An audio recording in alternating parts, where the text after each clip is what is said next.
Hey, everybody, I'm the Dr. Bob Lee from 107.5 WBLS, and you're watching Open. It's that live interactive program that brings the Bronx and New York City straight to your TV set. You can stay connected to us through social media at BronxNet TV. Leading things off, our first guest is an author, public speaker, community leader, founder and CEO of Keeping Communities Safe. She joins us today to highlight the work that she is doing with the organization, Keeping Communities Safe, to speak about her book, Behind Prison Walls, and to promote some exciting events. So please welcome to the show, Davida Gilchrest. Davida, welcome. Hey, thank you.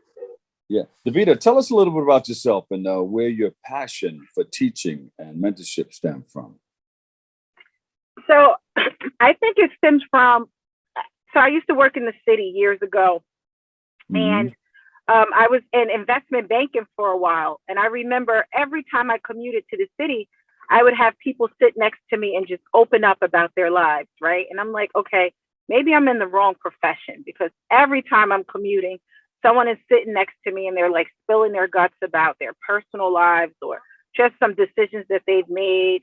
So I decided to go back to school and get a degree in the human services field. And that's how I started Keeping Communities Safe in 2007 out of a very small dance studio. Someone donated space to us, and then we grew to over 25, 30 youth all over Westchester County. And then it kept growing over the years. So I think I just wanted to do like a Sunday program to mentor youth that were underserved and needed help on getting back on that path of independence, right? To help them become self-sufficient. And then it just kept growing and growing. And here we are today, 16, almost 17 years later. The program has grown tremendously. We have over 400 families, 96 youth. It's a youth mentoring program, but it's also a community advocacy agency. Yeah. And where did we first meet? Because I've seen you out there and I've heard you out there for some time. Yeah. Okay. So I know we met, I want to say early 2000s or maybe late 90s. Yeah. I'm trying to think. I know I used to do a lot of stuff for BLS when, what was his name? Tim Ralph was there. Oh, okay. You're right. And I think that's how Tim Ralph, his sister, is one of the big actors. Shirley. Yeah. Yeah. And then Shirley Tim Ralph. kind of Tim introduced me to you, and so we knew each other. And then Grandmaster D, obviously, but I knew you prior to that. So yeah, I was with him last night. Oh yeah, shout out to Drew. Yeah. Listen, what led you to the creation of CKS, Keeping Communities Safe? So Keeping Communities Safe was, like I said, just seeing a gap in my community where youth they didn't have a place to go where they can take off their jackets and be themselves, right? And so, I mean, just being in a non-judgmental zone where they could just kind of talk about their story, share their testimonies openly, and be able to get all of the services and assistance that they need. And I saw that gap in my community, like, okay, where our youth have nowhere to go, they have nowhere to hang out. And that's when I started Keeping Communities Safe. But what I've noticed was when the youth came, I found that because they are a product of their environment, their families need help as well. So I said, I'm going to add another service onto the agency. And that's when I came up with the community advocacy with being able to assist families with career development, job placement, SNAP benefits, and housing. And not only are we providing a service to the youth, but, to their family as well. Excellent. Now, of course, it's tough to do it all by yourself. You want to shout out some of your members that are working with you? Yeah, definitely. So definitely Yvette. Yvette's been with me for 4 years now. She's amazing. She's just so available and utilizing her skills and talents in her role as the housing supervisor. Definitely all of my board members. Jasmine, for sure. Jasmine Clark. She was actually a youth when I started the organization, and now she's the board president. So she was there when the Keeping Communities Safe was just a seed. So she watched it grow and blossom into this beautiful flower. So I am grateful to have her on the board as the board president. So definitely Jasmine and Yvette. Those are my two biggest supporters. Definitely a husband and wife as well.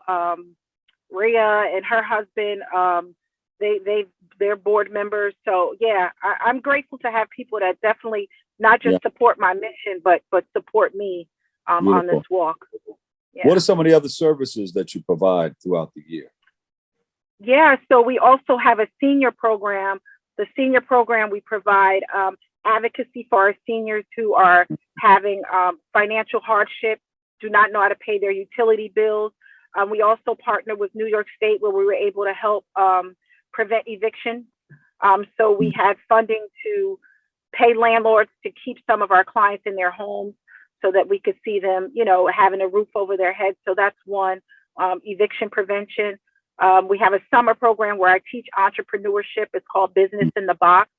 I teach kids as young as 11 on the importance of a good credit score and, a savings account and a business account, et cetera. So that's a huge program. We also have an after school program with 15 kids. It's called Occupying the Mind, where kids between the ages of 11 and 14, and some are younger, 8 as well. They come to the program, they do their homework, they read, and we bring in different motivational speakers and stuff just to keep them, having a positive mind frame with everything that's going on in society today. So and listen, and that's just to name a few. Mm-hmm.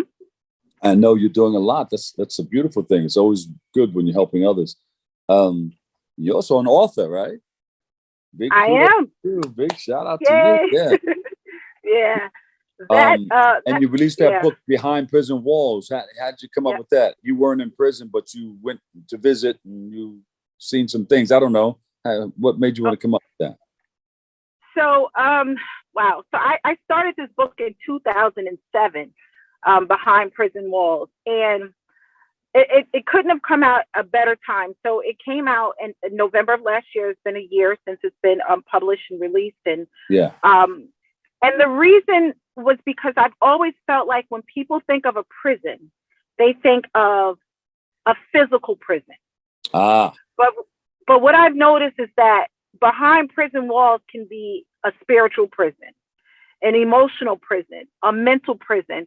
And what I wanted people to know was that no matter what type of prison you are, there's always a bail bondsman for that prison, right? And so I found myself growing up in some spiritual prisons and trying to figure out my spirituality and, where should my church home be? And also being in relationships that weren't healthy was a prison and, finding my way out of that and just mental prisons and your thought patterns and things like that. So these were all prisons that I've experienced throughout my life. And I just wanted people to see that there is a bail bondsman for any prison that you're in. Yeah. None of these prisons are permanent. So I've been behind a lot of prison walls, and I wanted people to know that there's a way out of your prison, whatever prison. There's a key. You can be locked down in many different ways, but there's a key. There's a way out.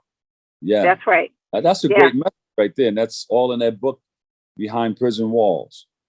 Yeah. And also during COVID, Dr. Bob Lee, I mean, that was the prison. We were literally locked down. In prison, right? We couldn't go out. We couldn't do.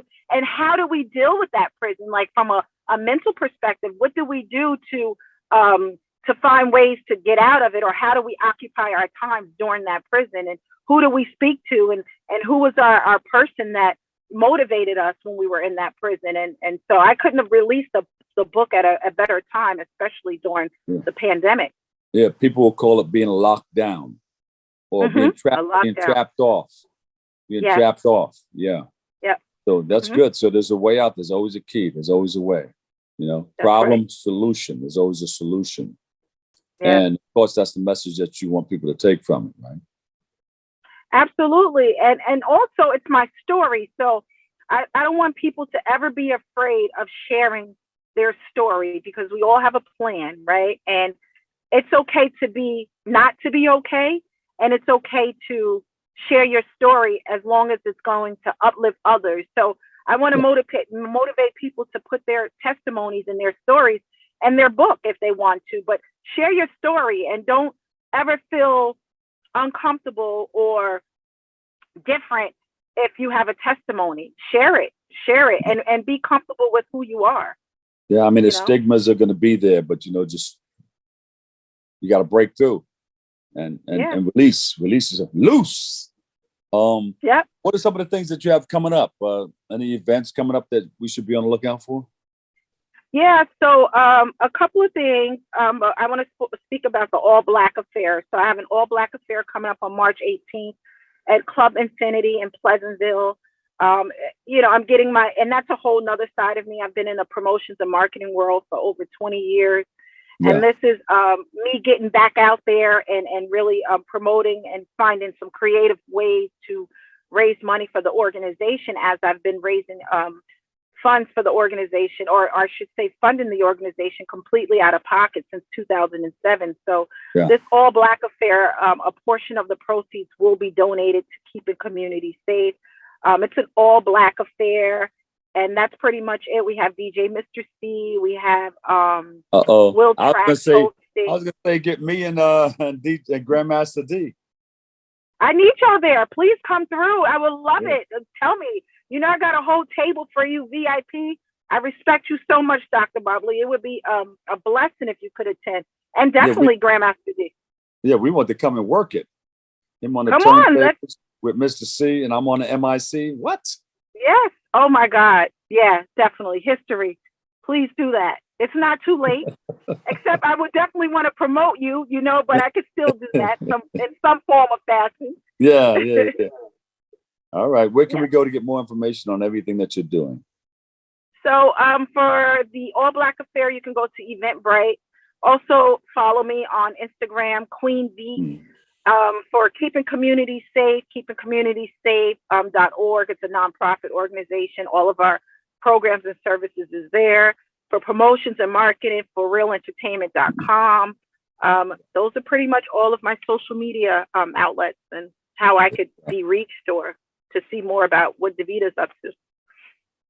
Davida, if you love what you're doing and you love our people watching, toot that horn just a little bit. All right, there you go. Davida Gilchrest, founder and CEO, Keeping Communities Safe. We love you and thank you. Thank you for all you do. Thank you, Dr. Wobley. Thank you for having me. Love you guys. Love you too. All right, we'll take a quick break right here. I've got more open. Kick off your shoes and relax your feet. Here we go now. Here we go. We'll be right back with more next.